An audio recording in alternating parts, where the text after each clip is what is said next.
Hello students, welcome back.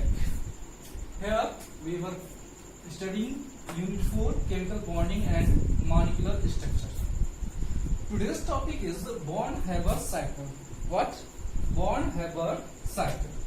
But before that, we must know some points like lattice energy and heat of formation. Okay. Then what is lattice energy? We can say the lattice energy is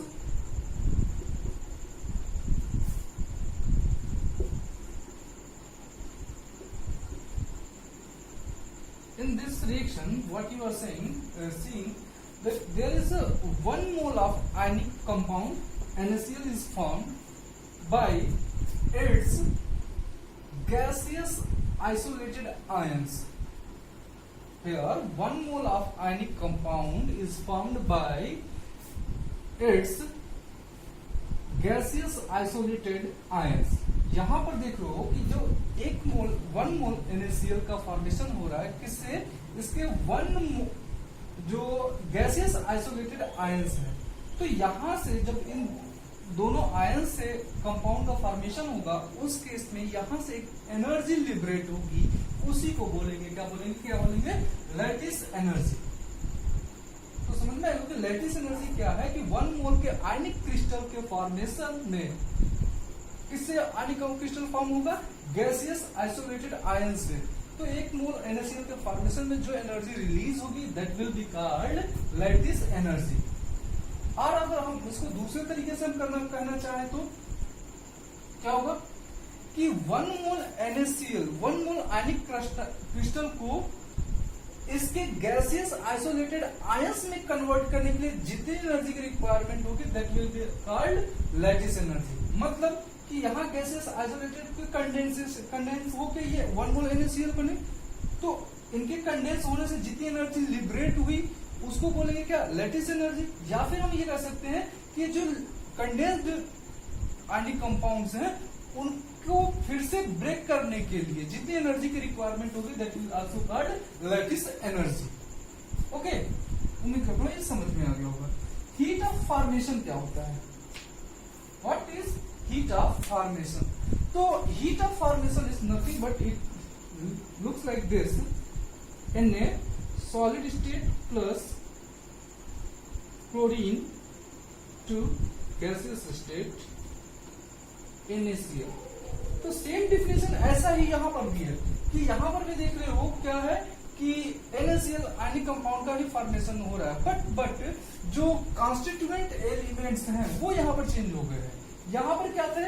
ये gaseous isolated ions थे, but यहां पर देखोगे तो यहां पर जो ये Na है ये एलिमेंट फॉर्म में है और सॉलिड स्टेट में है, और ये जो गैस है ये भी स्टेबल स्टेट में है और गैसियस स्टेट में है। तो कहने का मतलब ये है कि जो 1 मोल NaCl का फॉर्मेशन में जो एनर्जी रिलीज होगी उसको बोलेंगे हीट ऑफ फॉर्मेशन। अब ये 1 मोल NaCl किससे फॉर्म होगा? एलिमेंट से फॉर्म होगा। जो स्टेबल एलिमेंट होंगे, स्टेबल एलिमेंट से फॉर्मेशन होने में जो एनर्जी लिबरेट होगी that will be called heat of formation.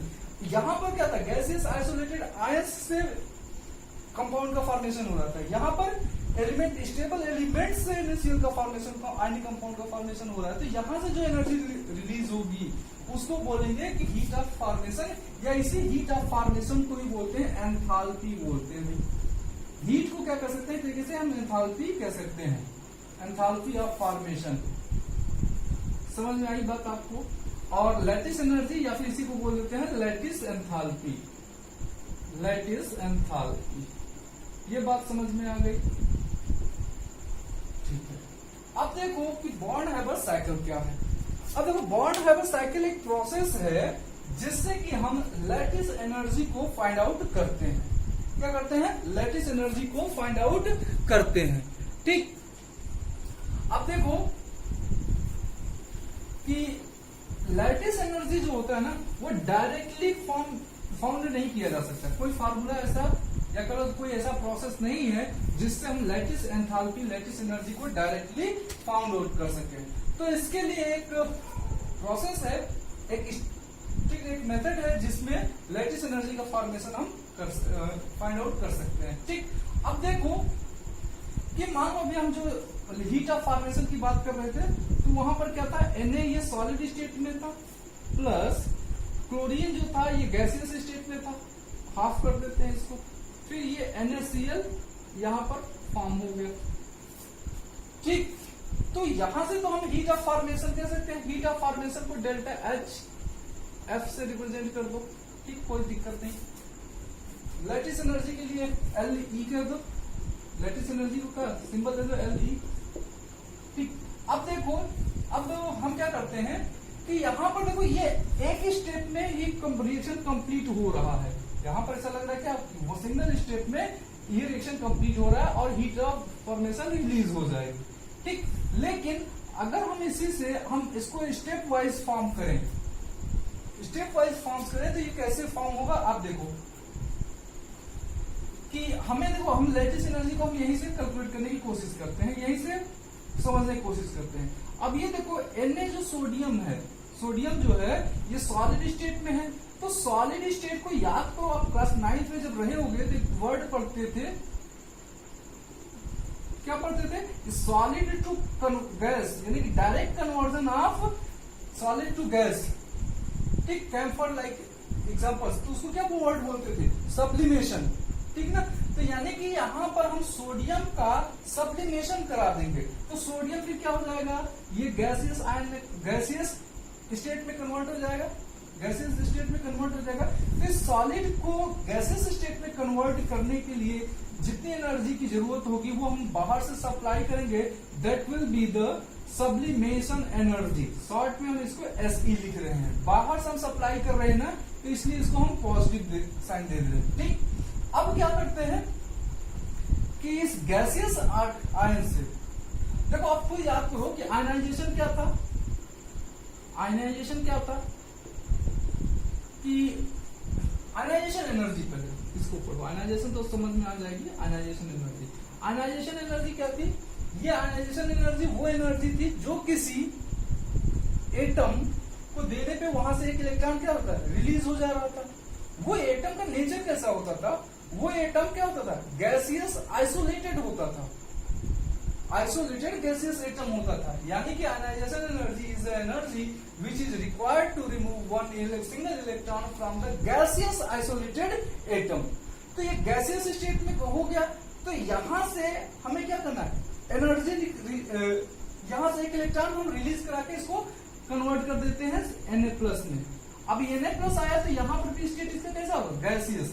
लेकिन जो एनर्जी हमने सप्लाई करी बाहर से, तो उसको हम बोल देते हैं आयनाइजेशन एनर्जी। ये बात आपको समझ में आ गई कि सोडियम था सॉलिड स्टेट में था, सॉलिड को गैसियस स्टेट में करा, सब्लिमेशन एनर्जी बाहर से सप्लाई करके, फिर इस गैसियस सोडियम एटम से हमने एक इलेक्ट्रॉन इजेक्ट करा दिया और इसको गैसियस कैटायन में कन्वर्ट किया बाय गिविंग आयनाइजेशन एनर्जी। ये बात यहां तक आपको समझ में आ गई होगी। चलो ठीक है, अब इसी पे हम क्लोरीन की बात कर लेते हैं। अब देखो क्लोरीन क्या है, यहाँ पर तो गैसियस सिस्टम एटम स्टेट में है, इस स्टेट पे कर सकते जैसे गैसियस स्टेट पे यहाँ पर था, लेकिन यहाँ पर क्या था, ये बॉन्डेड डाई एटॉमिक फॉर्म में है। तो इसको क्या करते हैं, पहले हम डिसोसिएट कर देते हैं। डिसोसिएट कैसे करेंगे, हम डिसोसिएशन एनर्जी देंगे, डिसोसिएशन एनर्जी देंगे बाहर से, तो उसको भी प्लस साइन के साथ हम लिख देते हैं। ये आयनाइजेशन एनर्जी भी बाहर से हमने सप्लाई किया। ठीक, तो डिसोसिएशन एनर्जी देने पर क्या होगा कि ये Cl2 जो होगा वो Cl गैसियस एटम में कन्वर्ट हो जाएगा। Cl2 क्या होगा, Cl में कन्वर्ट हो जाएगा। ठीक, अब क्या होगा, यहां से इलेक्ट्रॉन रिमूव कराना है, ऐड कराना है।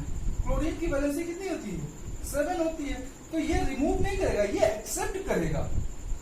और जब कोई एटम इलेक्ट्रॉन एक्सेप्ट करता है तो क्या कहते हैं, वहां से एनर्जी क्या होती है, रिलीज होती है। क्या होती है, एनर्जी रिलीज होती है, उसको बोलते हैं हम इलेक्ट्रॉन गेन एंथैल्पी या फिर इलेक्ट्रॉन एफिनिटी। तो इलेक्ट्रॉन गेन एंथैल्पी और इलेक्ट्रॉन एफिनिटी दोनों सेम थिंग है।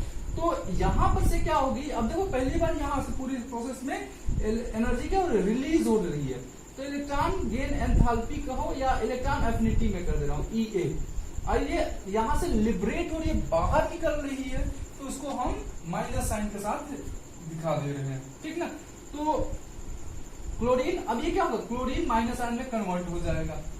ठीक, अब क्या होगा कि ये पॉजिटिव कैटायन और ये निगेटिव कैटायन, इनके बीच में क्या होगा, इलेक्ट्रोस्टैटिक अट्रैक्शन होगा, जिसकी वजह से ये दोनों एक कंपाउंड, आयनिक कंपाउंड का फॉर्मेशन करेंगे NaCl। तो अभी हम लोगों ने जो लैटिस एनर्जी की डिफिनेशन पढ़ी, क्या पढ़ी कि 1 मोल आयनिक कंपाउंड के फॉर्मेशन में जितनी एनर्जी रिलीज होगी that will be called lattice energy. जितनी एनर्जी रिलीज होगी, तो रिलीज होगी इट मींस क्या होगा, यहां पर भी माइनस हम लिखेंगे, तो यहां से हम लिख देते हैं माइनस लैटिस एनर्जी। ये बात समझ में आ गई, ये बात समझ में आ गई आपको। क्या था यहाँ पर, सोडियम था, सोडियम सॉलिड स्टेट में था, सॉलिड स्टेट को गैसियस स्टेट में कन्वर्ट करने के लिए हम सब्लिमेशन एनर्जी दिए। ठीक, अब इस गैसियस एटम से हम एक इलेक्ट्रॉन इजेक्ट कराने के लिए आयनाइजेशन एनर्जी बाहर से सप्लाई किए, तो ये Na प्लस कैटायन में कन्वर्ट हो गया गैसियस स्टेट में। सेम जो ये Cl2 था, हाफ Cl2, ये क्या था, गैसियस स्टेट में था बट डाई एटॉमिक में फॉर्म था। हमें सिर्फ Cl की रिक्वायरमेंट थी, तो हम Cl को इसको डिसोसिएट करने के लिए बाहर से क्या एनर्जी दी, डिसोसिएशन एनर्जी, जिससे ये Cl में कन्वर्ट हो गया। फिर अब ये गैसियस एटम जो था, ये इसकी वैलेंसी 7 है, तो ये इलेक्ट्रॉन डोनेट नहीं करेगा, ये एक्सेप्ट करेगा। तो ये जब इलेक्ट्रॉन एक्सेप्ट करेगा तो कुछ एनर्जी रिलीज करेगा, और वो एनर्जी को हम कहते हैं इलेक्ट्रॉन गेन एंथैल्पी या फिर इलेक्ट्रॉन एफिनिटी। ठीक, तो इलेक्ट्रॉन एफिनिटी रिलीज करके ये क्या करेगा, एक निगेटिव आयन एनायन में कन्वर्ट हो जाएगा। अब ये दोनों प्लस पॉजिटिव आयन और ये निगेटिव आयन दोनों क्या करेंगे, कंबाइन करेंगे भाई, इलेक्ट्रोस्टैटिक अट्रैक्शन, तो एक NaCl का फॉर्मेशन होगा, यानी आयनिक कंपाउंड का फॉर्मेशन होगा, और आयनिक कंपाउंड के फॉर्मेशन में लैटिस एनर्जी रिलीज होगी। इतनी कहानी हमने बताया, ये बात आपको समझ में आ गई होगी। ठीक, अब क्या है कि ये आयनिक कंपाउंड फॉर्मेशन हो गया, तो अब देखो एक चीज कि जो हीट ऑफ फॉर्मेशन अभी हमने बताया, हीट ऑफ फॉर्मेशन को मैं कर रहा हूं डेल्टा HF कर देता हूं, हीट ऑफ फॉर्मेशन। तो ये जो इक्वल टू होगा, ये इक्वल टू होगा algebraic sum of all the energies involve in the process. What I said, listen carefully, कि this heat of formation will be equal to the algebraic sum of all the energies involved in the formation of ionic compound। means कि delta HF equal to हम लिख सकते हैं sublimation energy plus ionization energy plus, अब यहां पर देखो lattice energy minus हो रही है, तो यहां पर हम माइनस लिख देंगे, माइनस लैटिस एनर्जी प्लस, अब यहां पर डिसोसिएशन एनर्जी, तो डिसोसिएशन एनर्जी, फिर ये इलेक्ट्रॉन एफिनिटी रिलीज हुई, तो हम यहाँ पर ये लिख देंगे माइनस साइन के साथ।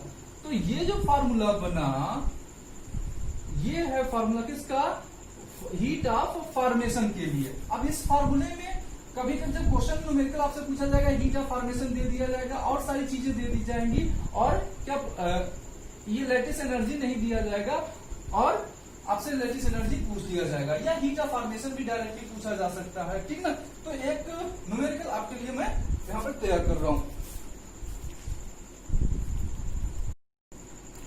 ओके, तो नेक्स्ट क्वेश्चन आपके सामने स्क्रीन पे है कि calculate the heat of formation of NaCl from the following data. अब यहां पर कुछ डेटा गिवन है, इससे हमें फाइंड आउट करना क्या है, हीट ऑफ फॉर्मेशन, यानी कि डेल्टा HF हमें फाइंड आउट करना है।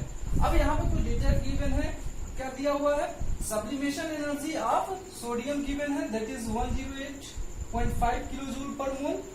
डिसोसिएशन एनर्जी भी गिवन है ऑफ क्लोरीन, क्योंकि क्लोरीन गैस डिसोसिएट होगी, तो उसकी जो डिसोसिएशन एनर्जी है 243.0 किलो जूल पर मोल।